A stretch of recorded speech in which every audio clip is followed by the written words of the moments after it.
Je vous propose qu'on commence cette dernière conférence de la journée. Et donc je passe tout de suite la parole à Bernard Manin, directeur d'études à l'École des hautes études ici. Délibération démocratique et principe du contradictoire. Et Loïc Blondiot introduira la discussion. Donc, dans les démocraties contemporaines, une institution exige la présence de points de vue opposés, le procès judiciaire. Ici, ce que l'on appelle le principe du contradictoire fait obligation au juge de ne rendre sa décision qu'après avoir entendu l'une et l'autre partie. La maxime audiatur et altera pars, graduellement forgée par les juristes du Moyen Âge, est aujourd'hui considérée comme un principe fondamental du droit. Elle se situe au cœur de notre conception de la procédure judiciaire équitable. Mais un procès et une délibération politique constituent deux situations différentes. Il ne va pas de soi que les règles qui conviennent à la première, le règlement des litiges, soient bonnes aussi pour la seconde, la réflexion collective sur les décisions à prendre. Dans un procès, le juge est par définition confronté à deux points de vue opposés l'un à l'autre.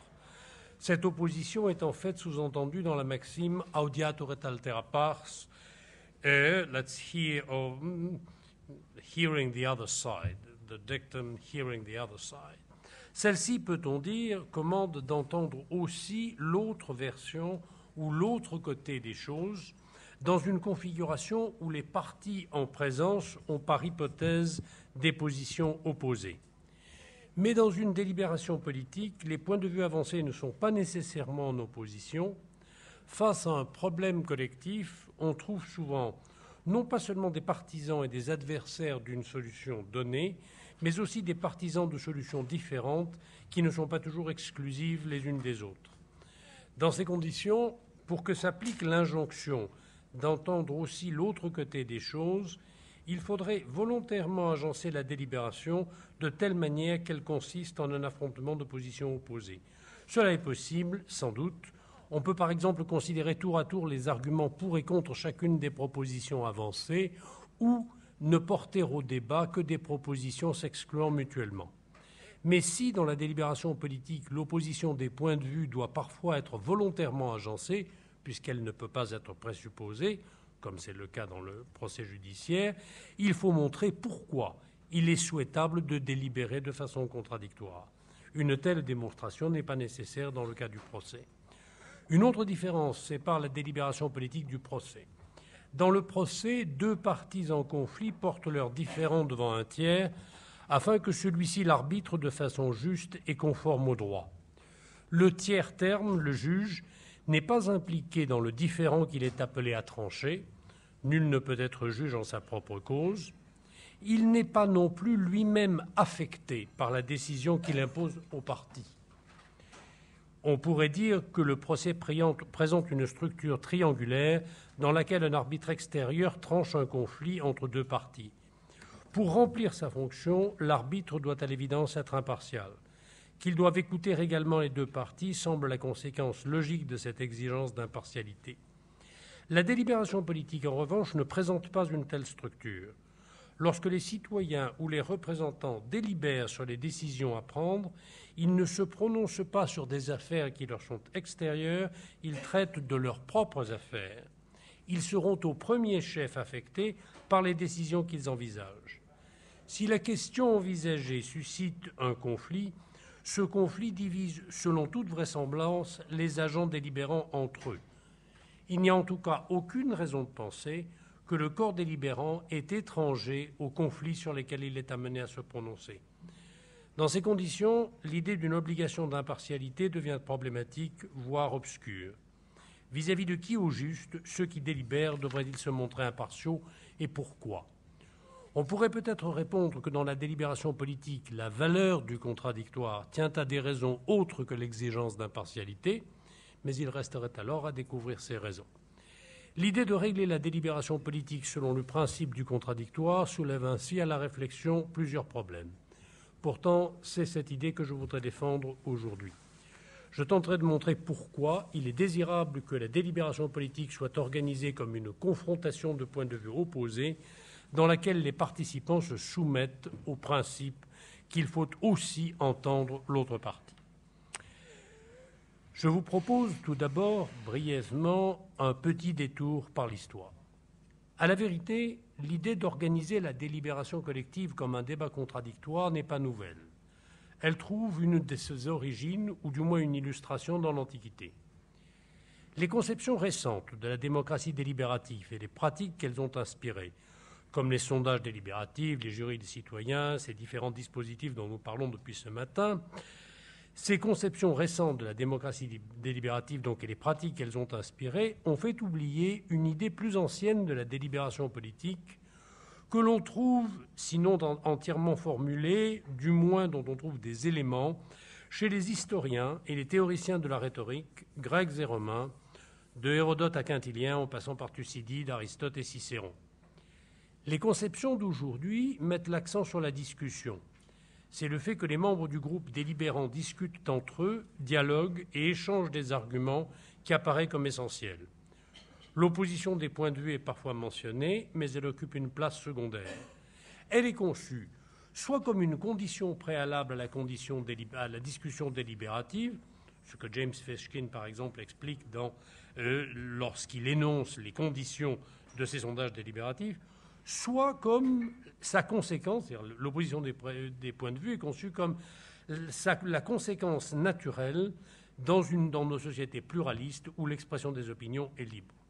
En revanche, dans l'idée ancienne de la délibération, l'opposition des points de vue occupe la place centrale. On peut dire, en schématisant, que selon l'idée ancienne, la situation délibérative typique est celle dans laquelle des orateurs préconisant des politiques opposées présentent chacun des arguments en faveur de la politique qu'ils défendent et contre celle qu'ils combattent. Ces arguments sont présentés devant une assemblée qui décide ensuite. On peut supposer que les membres de l'assemblée discutent aussi entre eux, mais c'est l'opposition des points de vue et non la discussion qui constitue l'élément premier et moteur. C'est ainsi, par exemple, que Thucydide présente les scènes de délibération majeures de la guerre du Péloponnèse. Je n'en les mentionne pas ici, mais certaines sont particulièrement saillantes. Et ce qui est digne d'être noté, c'est que dans chacun de ces débats qui scandent l'histoire de Thucydide, ou à peu près dans chacun, lorsqu'on voit les orateurs s'affronter dans des arguments sur des politiques opposées, la phrase conclusive est « les Athéniens avaient délibéré ». De sorte que c'est le récit de cette confrontation des arguments présentés par des orateurs devant une assemblée que Thucydide nomme l'acte de la délibération et la délibération des Athéniens, sans qu'il soit jamais mentionné que les membres de l'assemblée avaient discuté. Or, dans ces scènes, les orateurs qui défendent les points de vue opposés ne discutent pas entre eux, ni ne cherchent à se persuader mutuellement. Ils cherchent à convaincre les membres de l'Assemblée à qui s'adresse leur discours. L'élément moteur de la délibération, si nous prenons le vocabulaire de Thucydide au sérieux, comme il doit l'être sans doute, l'élément moteur de la délibération est donc l'audition de discours persuasifs opposés. On trouverait la même considération, la même conception de la délibération comme une action une activité consistant pour l'Assemblée à entendre des orateurs parlant pour et contre les décisions envisagées chez Aristote. Une autre mention de cette idée mérite peut-être d'être notée. On trouve dans l'histoire d'Hérodote la proposition suivante. Hérodote met dans la bouche d'un des généraux de Xerxès cette formule: si des avis contraires les uns aux autres n'ont pas été exprimés, il n'est pas possible de choisir celui qui est le meilleur pour l'adopter. Et ceci est avant le début de l'expédition en Grèce de Xerxès.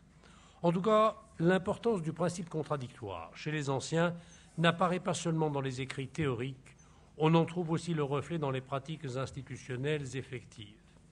Ainsi, après les révolutions oligarchiques et la restauration de la démocratie au début du IVe siècle avant notre ère, les Athéniens adoptèrent deux institutions dans lesquelles le débat contradictoire était obligatoire: l'accusation en illégalité et les nomothètes. L'accusation en illégalité permettait de déférer devant les tribunaux, dont les juges étaient de simples citoyens, une décision déjà votée par l'Assemblée au motif qu'elle était contraire aux lois ou simplement dommageable pour le peuple athénien. Le plaignant et le citoyen qui avait proposé le décret contesté plaidaient alors leur cause devant les tribunaux. Le décret était annulé si le verdict allait en faveur de l'accusation. Toute décision de l'Assemblée pouvait ainsi se trouver soumise à une sorte de seconde lecture devant les tribunaux. Toutefois, cette seconde lecture, d'autorité supérieure à la première, constituait obligatoirement un examen contradictoire, alors que l'examen par l'Assemblée avait pu se dérouler sans opposition.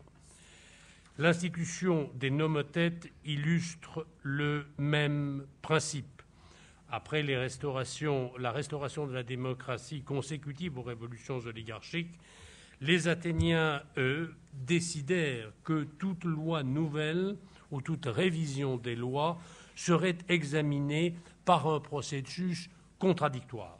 J'en saute quelques éléments, mais en tout cas, l'introduction de cette obligation du processus contradictoire ne fait pas doute, et c'est cela que j'entends par le principe du contradictoire. C'est un principe qui fait une obligation ou une exigence de la présence d'opinions contradictoires et non pas simplement leur autorisation. Que les anciens aient conçu la délibération politique comme une confrontation d'avis opposés ne constitue pas cependant une raison pour adopter leur conception. L'histoire nous ouvre seulement des perspectives auxquelles nous n'aurions peut-être pas pensé autrement. Il faut donc maintenant se demander pourquoi il est souhaitable d'organiser la délibération politique selon le principe du contradictoire. Et je vois cela, en tout cas je propose 4 raisons principales. La première, améliorer la qualité de la décision collective. Une longue tradition de pensée, incluant en particulier les noms de Mill et de Popper, a mis en lumière ce que l'on peut appeler les vertus épistémiques de la critique. Plusieurs arguments montrent que soumettre une pensée à la critique constitue un des meilleurs moyens de tester sa validité. Cela vaut sans doute pour les pensées pratiques. Une décision est plus susceptible d'être de bonne qualité, que ce soit en termes factuels ou techniques ou en termes de valeur, si les propositions d'action ont été au préalable soumises aux critiques que si elles ne l'ont pas été. Et je soulignerai que cette proposition ne fait pas de nous, ou en tout cas n'implique pas une adhésion à la proposition qu'il peut y avoir une politique de la vérité, mais que l'on cherche la décision correcte, soit en termes factuels, soit en termes de valeur, et qu'il y ait un moyen de juger la valeur, les qualités de ces décisions, et, me semble-t-il, une thèse qu'on abandonne qu'à de grands dommages d'un point de vue théorique. Donc je la maintiens et simplement, la délibération a pour, la critique en tout cas, a pour effet, c'est un effet attesté, d'améliorer la qualité des propositions ainsi adoptées ou des décisions ici. Il n'y a pas lieu. La critique permet en effet d'éliminer, ou du moins de réduire, les propositions d'action reposant sur des croyances factuelles fausses et celles qui impliquent des choix de valeur indéfendables. Il n'y a pas lieu, me semble-t-il, de revenir sur les arguments établissant les mérites épistémiques de la critique. Personne ne soutiendrait aujourd'hui l'idée que la critique n'est pas un des seuls moyens à notre disposition pour éprouver la qualité, technique comme morale, des propositions d'action. Cependant, la conclusion que l'on tire en général de ces arguments est qu'il suffit d'établir la liberté de la critique pour que celle-ci produise ses effets bénéfiques.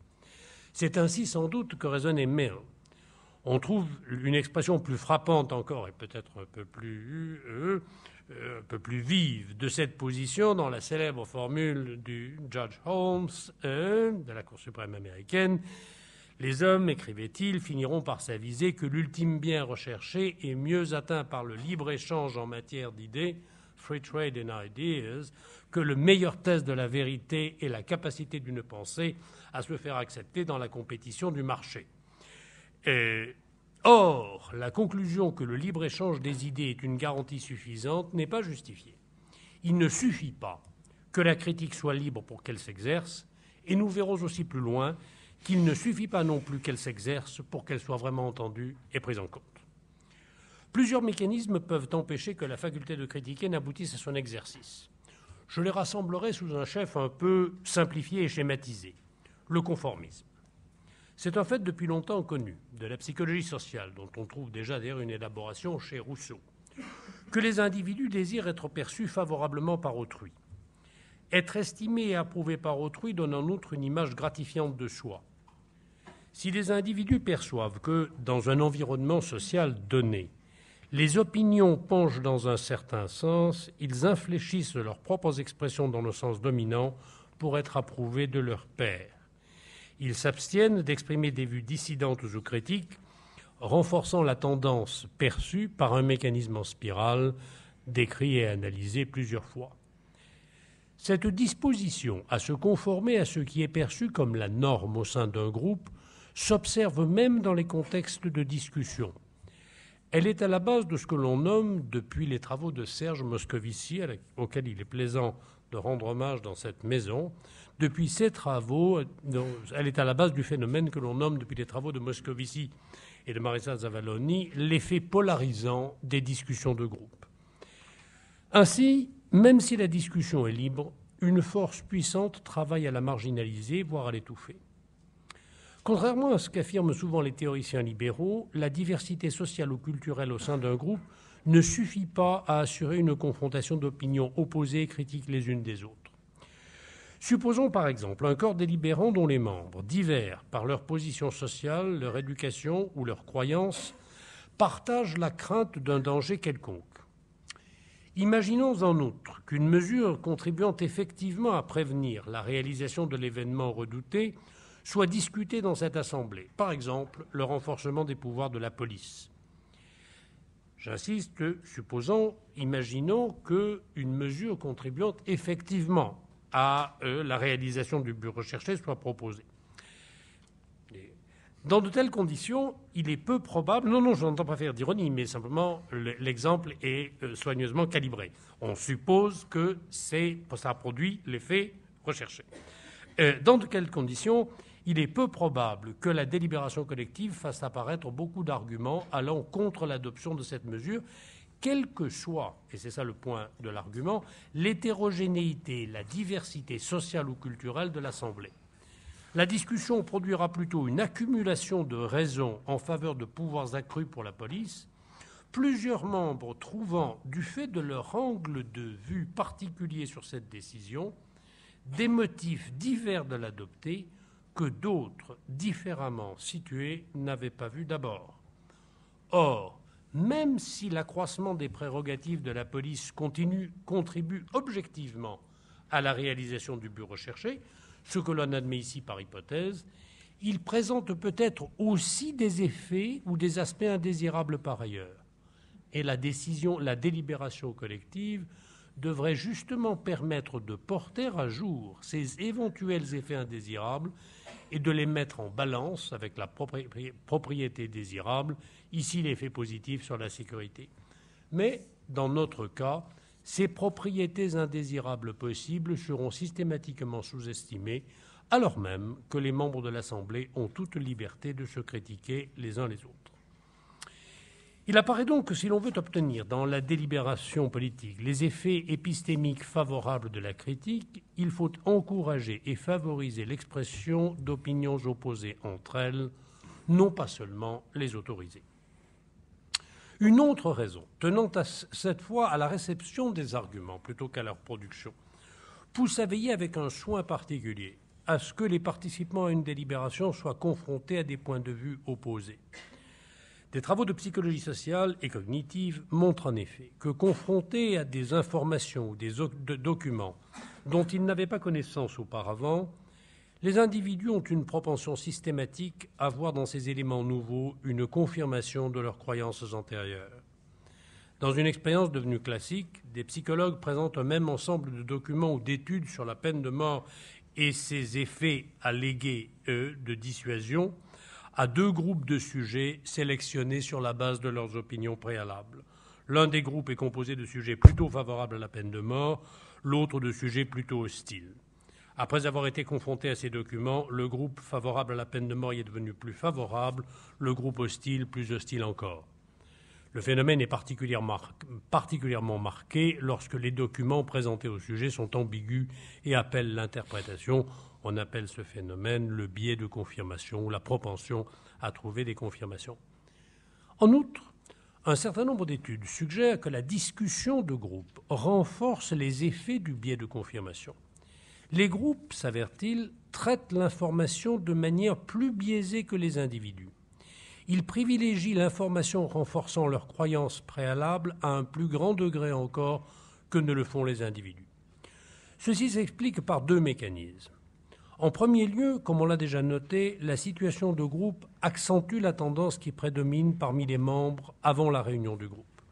Si l'on considère que le fait de privilégier l'information renforçant les croyances antérieures est déjà la tendance dominante parmi les individus pris séparément, il n'est pas surprenant que cette tendance soit amplifiée dans les situations de groupe.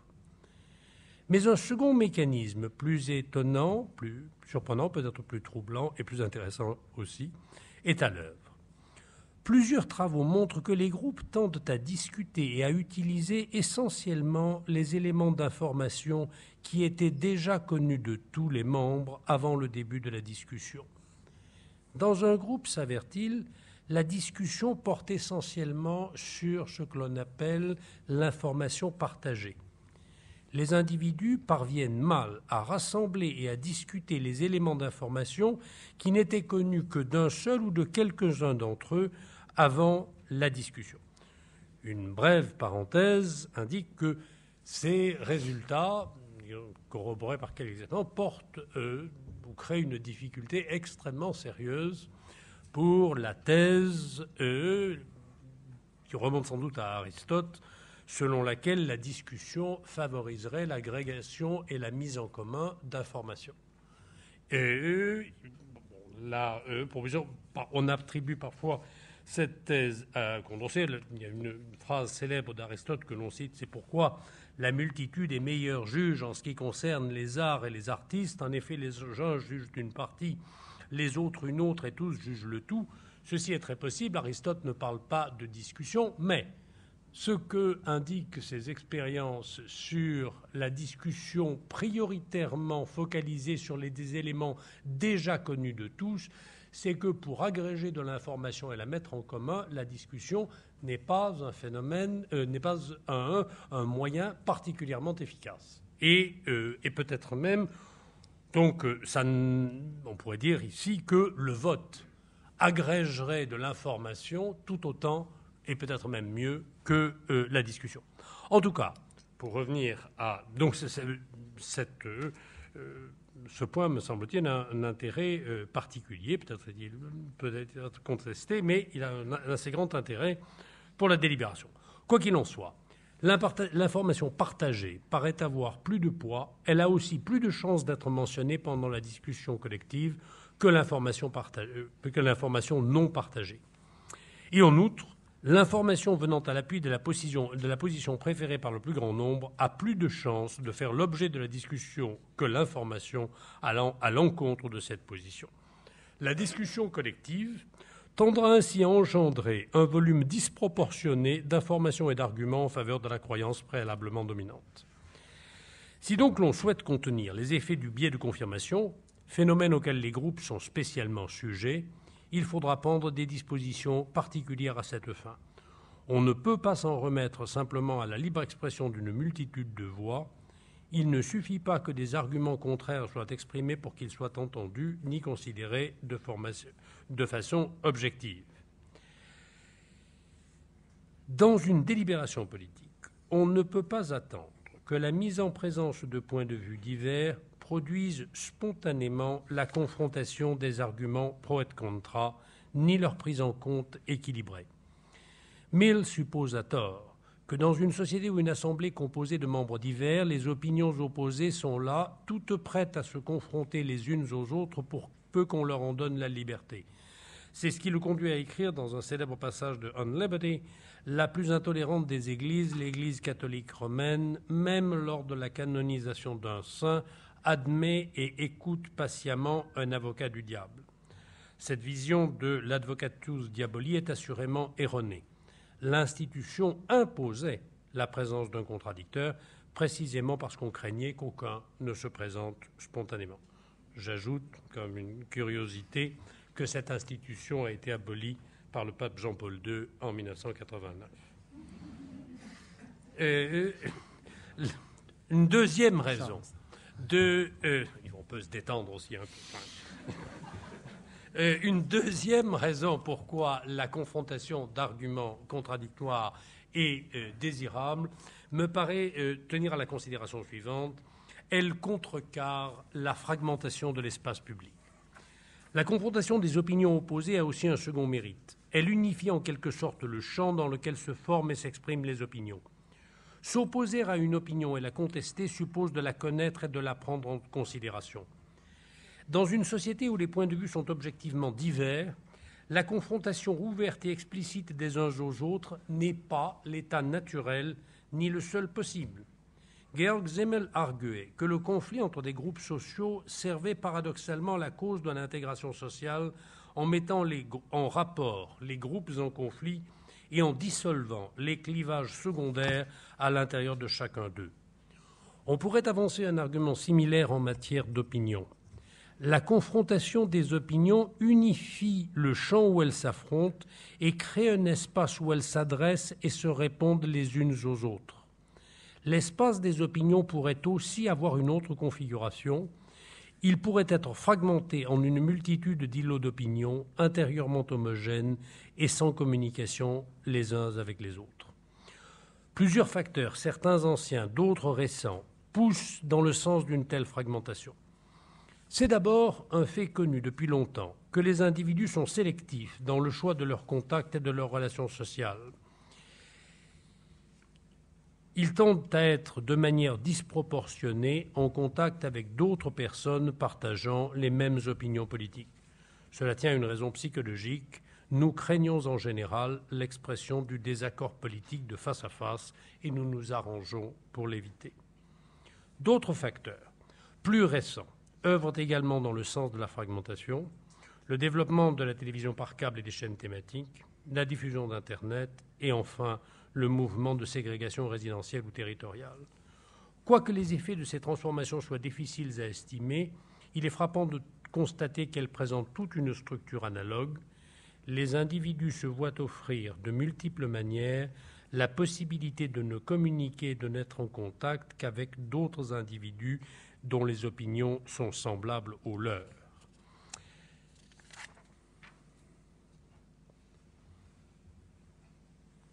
Je pense que ceci se comprend de soi et pour épargner. Et ce sont le fait que les trois phénomènes technologiques, dont tirés par des causes exogènes, fondamentalement exogènes, le fait que ces trois phénomènes aboutissent ou aient les mêmes conséquences méritent d'être notés. Concernant la ségrégation résidentielle ou territoriale, mouvement déjà effectué aux États-Unis, mais à l'œuvre en Europe et en France particulièrement aujourd'hui, des études récentes l'établissent, la ségrégation résidentielle contribue à la fragmentation de l'espace des communications. Dans un voisinage dont les habitants partagent le même profil socioculturel ou ethnique, chacun a des chances de rencontrer surtout des individus partageant les mêmes opinions, s'il est vrai que les opinions sont fortement corrélées avec ces facteurs socioculturels ou ethniques. Une sorte d'exposition sélective aux opinions semblables se réalise ainsi de fait. Face à ces forces de fragmentation, une action collective volontaire apparaît désirable afin de produire une certaine unification de l'espace public politique.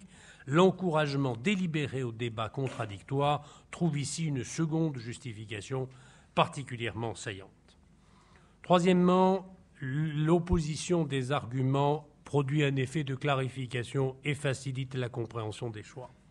Sans doute, le débat contradictoire est-il par nature réducteur ?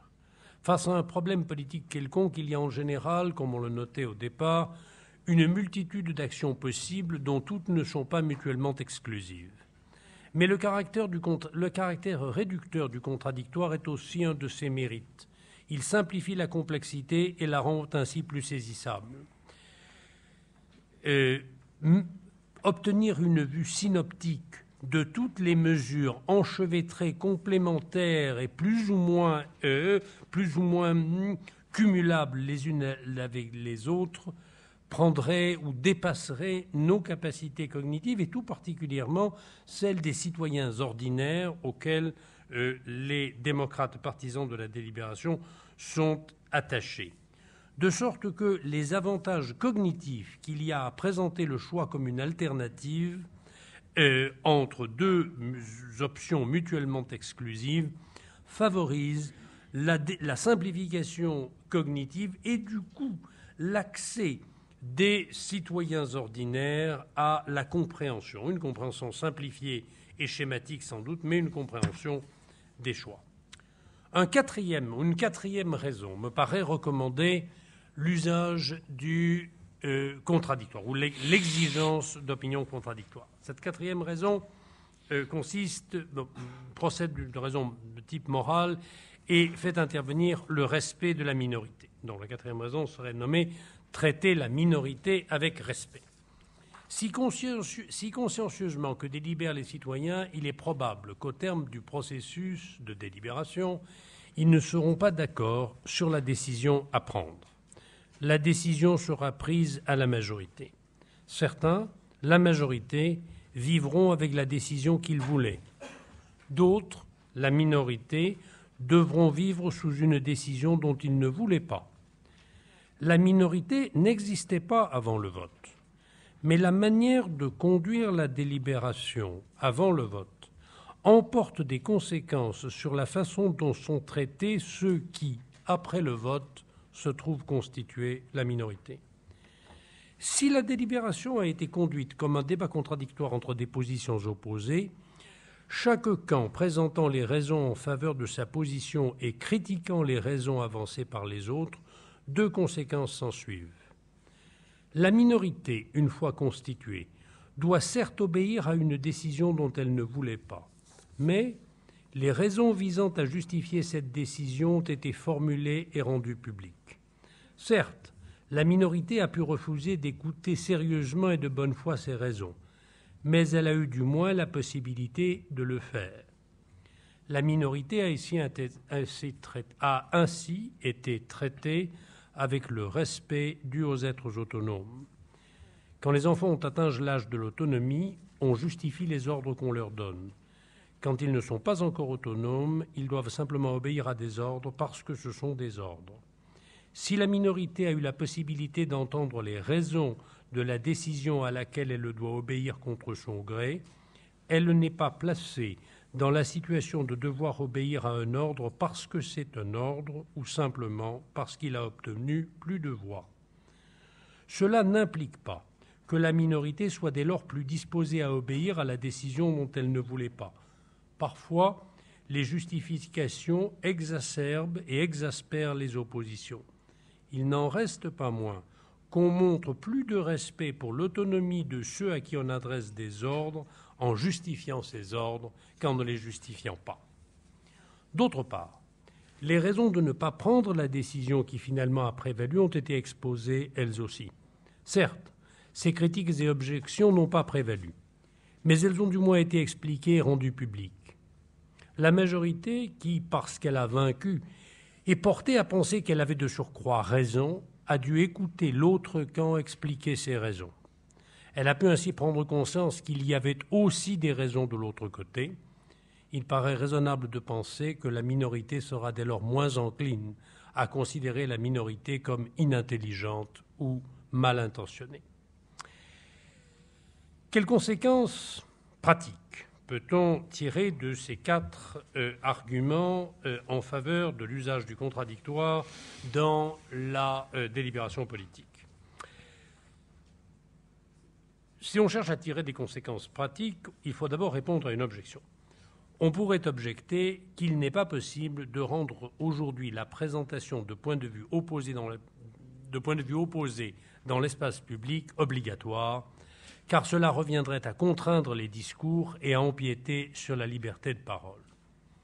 Pourtant, Une institution un peu oubliée aujourd'hui a suivi cette voie dans un passé relativement récent.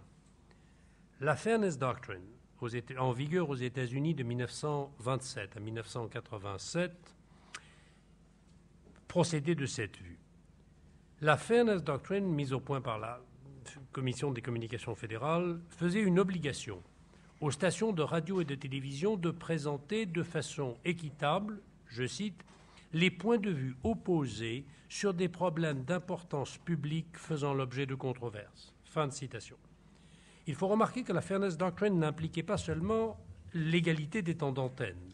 Elle obligeait à présenter des points de vue opposés entre eux, auxquels les stations de radio et de télévision devaient accorder des temps d'antenne équitables. Cette doctrine ne concernait pas les temps d'antenne pendant les campagnes électorales. Ceci était réglé par ailleurs. Elle portait sur toute question qui, en dehors des périodes électorales, faisait l'objet de controverses publiques. Cette doctrine a été reconnue constitutionnelle par la Cour suprême des États-Unis dans une célèbre décision, Red Lion Broadcasting Company.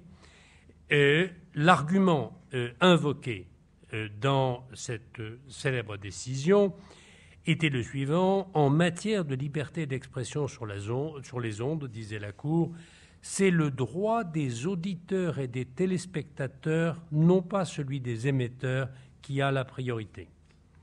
La Cour affirmait ainsi que les auditeurs et téléspectateurs avaient droit à entendre des points de vue en conflit afin de pouvoir se déterminer eux-mêmes. La Cour poursuivait la parole, dans l'opinion majoritaire, la parole concernant les questions publiques est plus qu'une affaire de libre expression, elle tient à l'essence même du gouvernement du peuple par lui-même. Fin de citation. Cette doctrine a été abandonnée pour deux raisons. On lui a d'abord reproché d'inciter les stations de radio et de télévision à éviter les sujets controversés pour ne pas s'exposer à du contentieux. D'autre part, ce qui constituait un point de vue opposé à un autre faisait l'objet de litiges récurrents. Et la FCC, la Federal Communications Commission, ne parvenait pas à réduire l'incertitude et l'insécurité juridique dans ce domaine. La décision Red Lion montre cependant que l'obligation pour les médias de présenter des points de vue en conflit est compatible avec une certaine interprétation de la liberté de parole dans l'espace public. La Cour suprême américaine a aujourd'hui abandonné cette interprétation. Cela contraint certes la jurisprudence actuelle sur le sujet, mais cela n'implique pas que les arguments avancés dans Red Lion aient été objectivement faibles. Ils sont en tout cas entièrement cohérents avec ce que j'avais avancé préalablement. Comment faire pour favoriser la confrontation d'arguments opposés dans les démocraties d'aujourd'hui ? Sans prétendre apporter à cette question une réponse ni détaillée ni complète, je voudrais pour finir suggérer deux moyens concrets de promouvoir le principe du contradictoire en politique. Le premier serait une pratique à inventer, prenant place en dehors des périodes électorales. Le second consiste à renforcer une pratique déjà utilisée dans les campagnes électorales. En dehors des périodes électorales, on pourrait imaginer que des acteurs de la société civile, par exemple des fondations, des think tanks, des associations, organisent des débats contradictoires sur des sujets d'intérêt public. Ces débats ne seraient pas organisés régulièrement, mais seulement lorsqu'une question suscite un intérêt significatif dans l'opinion publique, comme l'énergie nucléaire, le suicide assisté ou, dans certains pays, le port du voile islamique, ou encore lorsqu'un nombre important de citoyens se mobilise en faveur d'une cause. Plus généralement, ces débats publics contradictoires ne viseraient à remplacer aucune des pratiques existantes dans les démocraties, telles que les campagnes électorales ou les débats parlementaires, mais seulement à les compléter. Bien sûr, ni l'exposition à des points de vue contradictoires, ni la communication par-delà les lignes de clivage idéologique ne peuvent être rendues obligatoires.